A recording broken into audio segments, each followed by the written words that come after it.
कार्यक्रम के प्रायोजक हैं श्री मदन भाई रेखाबेन हुमड़, रूपेन प्राची हुमड़, अनगवीर आर्शवीर हुमड़, रिक्ता विशाल सेठी, आरिका अर्जुन सेठी। उपस्थित भव्यात्मा आचार्य पूज्यपाद स्वामी इष्टोपदेश जी की अंतिम गाथा लिखते हुए कहते, इष्टोपदेश मिति सम्यक धीत्य धीमान, मानापमान समतां समतान्वितन्य, मुक्ताग्रहो विनिसन मुक्ताग्रहो विनिवसन सजने वने वा, मुक्तिस्त्रियं निरुपमा मुपयाति भव्यः, धीमान भव्यः बुद्धिमान भव्य पुरुष इति। इस प्रकार इष्टोपदेशम इष्टोपदेश ग्रंथ को सम्यक अधीत्य अच्छी तरह अध्ययन करके स्वमतात अपने आत्मज्ञान से अपने मत से मानापमान समता सम्मान और अपमान में समता भाव को वितन्न फैलाकर रखकर मुक्ताग्रह आग्रह को त्यागता हुआ सजने गांव आदि में हुआ अथवा वने निर्जन वन में विनिवसन रहता हुआ निरुपमाम अनुपम मुक्ति श्रियम मुक्ति लक्ष्मी को उपयाति प्राप्त करता है। बुद्धिमान भव्य पुरुष पहली बात तो भव्य होना बड़ी बात है, परंतु इतनी बड़ी बात नहीं है जितनी बड़ी बात बुद्धिमान होना है। क्योंकि इस संसार में एकेंद्रीय से लेकर सैनी पंचेंद्रीय तक के जो जीव है उसमें भव्य भी है और अभव्य भी है। भव्य कभी अभव्य नहीं होता है, अभव्य कभी भव्य नहीं होता है।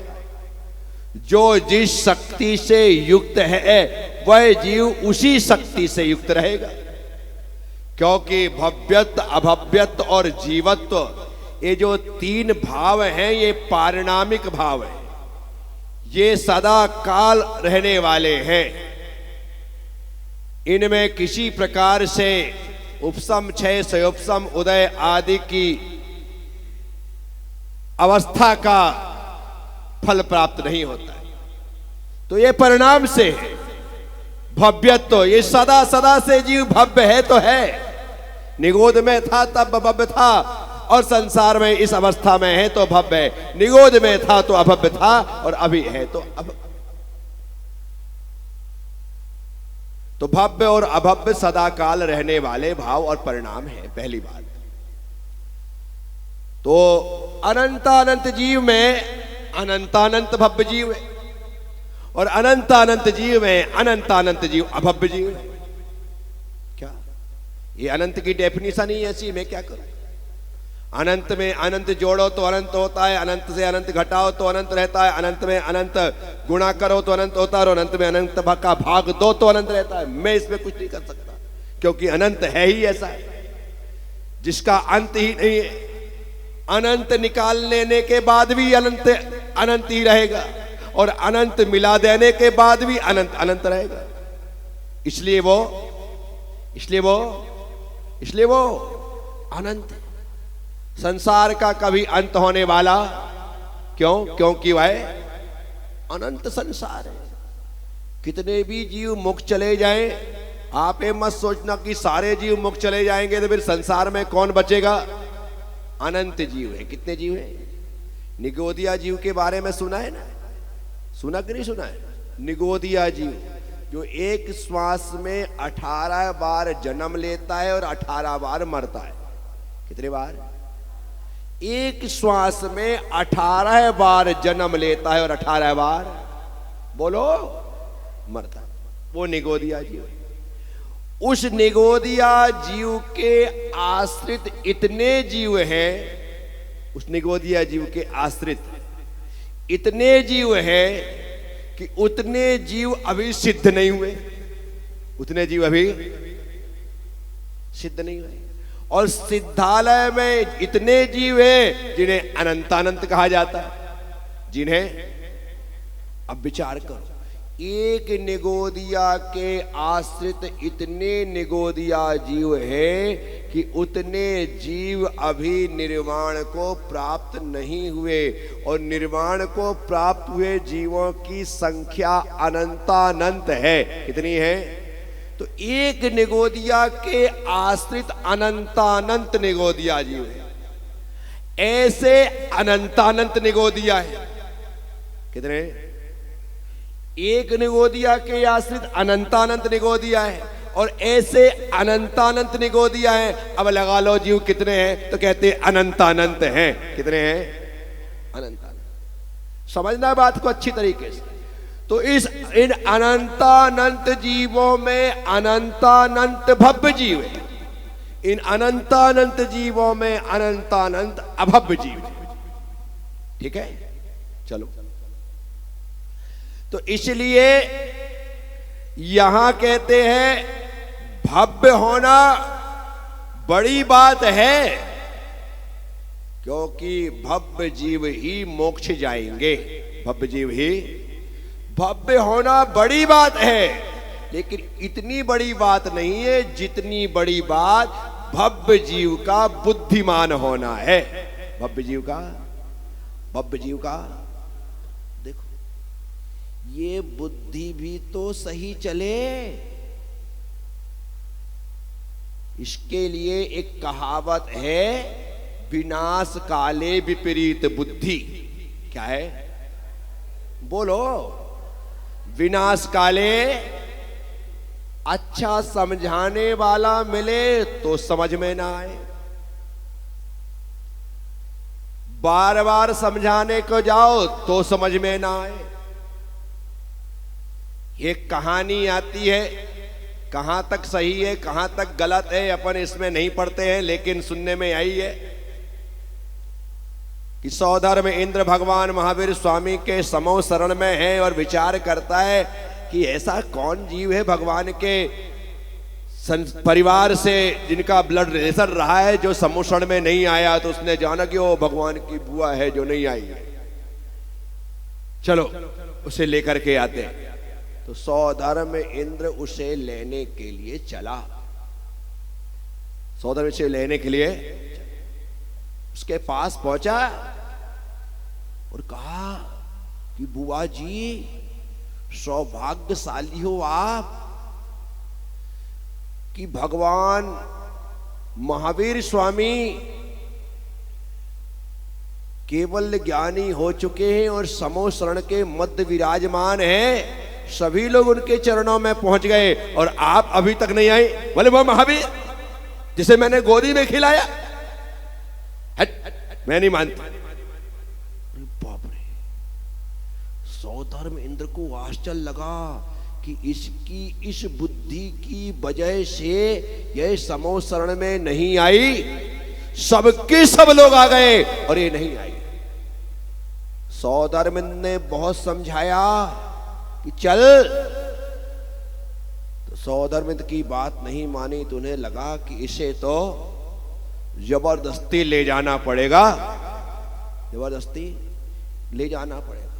जब जबरदस्ती ले जाने की बात आई तो कहते हैं उसने अपनी आंख फोड़ ली, मुझे नहीं देखना उसे। सौधर्मिंद ने सोचा कि कोई बात नहीं, आंख फोड़ी है ना, समो शरण में तो अंधा देखे गूंगा गावे, लंगड़ा पर्वत चढ़ जावे, वहां आंख आ जाएंगी, कोई बात नहीं, ले चलते। जब सौधर्म इंद्र उसे फिर जबरदस्ती ले जाने की कोशिश करने लगा तो उसने अपना गला पकड़ लिया, मैं मर जाऊंगी। लेकिन यह है अभव्य जीव की पहचान। किसकी पहचान है? किसकी पहचान है? आचार्य पद्मनंदी स्वामी कहते हैं, यत प्रतिपीत चित्तेने एन वार्ताप ही सता निस्तम सा भवेत भव्या भावे निर्माण भाजना। जो भगवान जिनेन्द्र की वाणी को प्रीति पूर्वक सुनता है, निश्चितम सा भवेत भव्या, वह निश्चित भव्य जीव है। निश्चित भावी निर्वाण भाजना, वह भविष्य में निर्वाण को प्राप्त करेगा। भगवान की वाणी तुम्हें अच्छी लग रही कि नहीं लग रही है? यदि अच्छी लग रही है तो मैं कह सकता हूं कि आप भव्य जीव हो और भविष्य में आप निर्वाण प्राप्त। और अच्छी नहीं लग रही है तो मिथ्या दृष्टि जीव को जिन वाणी न सुहाए के ऊँघे। क्या किस किस को नींद आ रही है? के ऊँघे के लड़ पड़े, के लड़ पड़े, के उठ घर को जाए। या तो ऊँघता है या लड़ता है या उठ करके चला जाता है, उसे जिनवाणी रुचिकर नहीं लगती है। साथियों, मैं आपसे कहूं, यदि जिनवाणी हमें रुचिकर है तो हम भव्य जीव हैं। तो भव्य होना पहली बात, और उसमें बुद्धिमान होना दूसरी बात। कि हमारी मति हमारी गति को धर्म की ओर बढ़ाती है।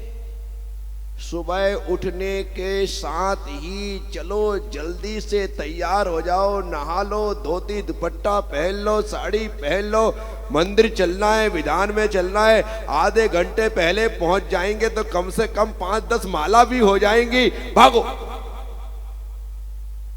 ये किसने किया? आपकी बुद्धि ने।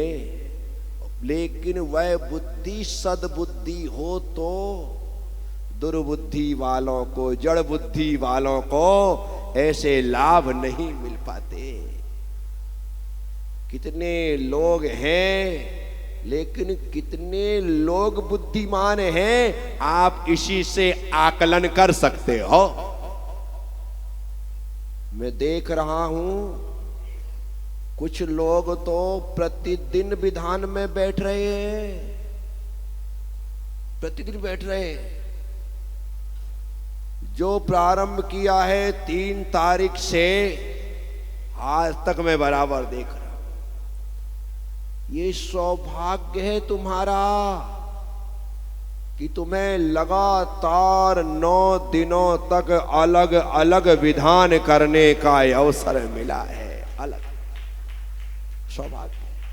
अन्यथा हम तो एक विधान करके ही खुश हो जाते हैं कि चलो हो गया, ये अवसर मिला, और उसके बाद भी यदि लाभ ना लो तो।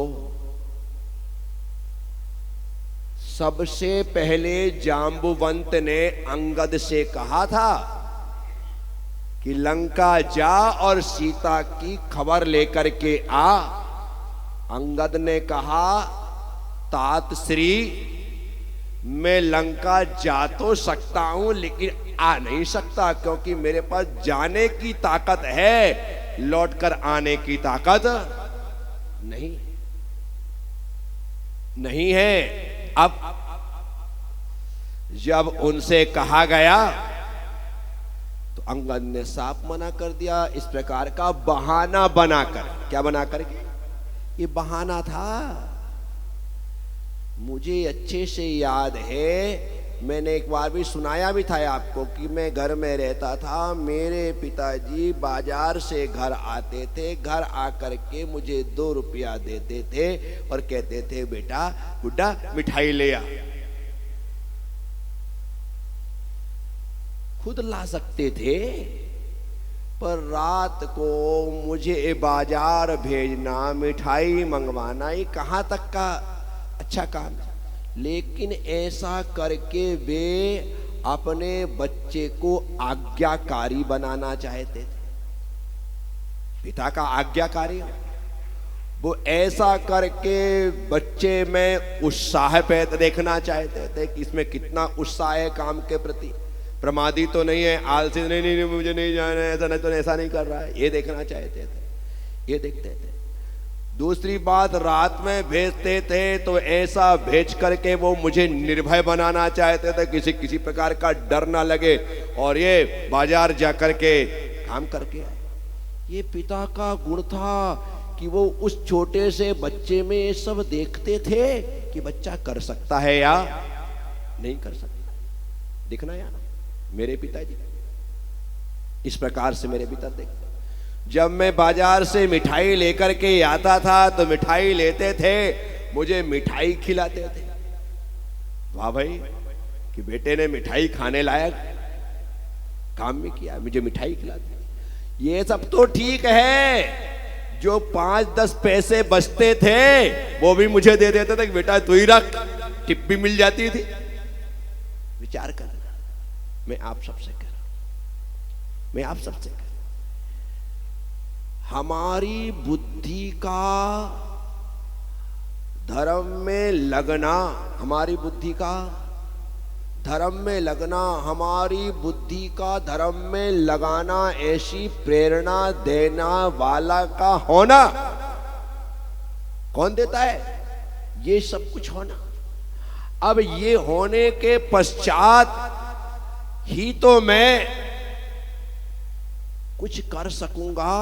यदि कोई प्रेरणा देने वाला ही ना मिले तो नवरात्रि तो हर साल आती थी, 10 लक्षण तो हर साल आते थे, लेकिन तुम्हें कोई प्रेरणा देने वाला नहीं मिलता था। इसलिए ये दिन आते थे, चले जाते थे, काम खत्म। अब लोगों को लग रहा है कि यार ये दिन इतने महत्वपूर्ण होते हैं क्या? मैंने खुला घोषणा करवाई थी कि जिसे मेरे साथ जाप करना है वो ब्रह्मचारी जी के पास अपने नाम लिखवाए। नहीं लिखवाया लोगों ने।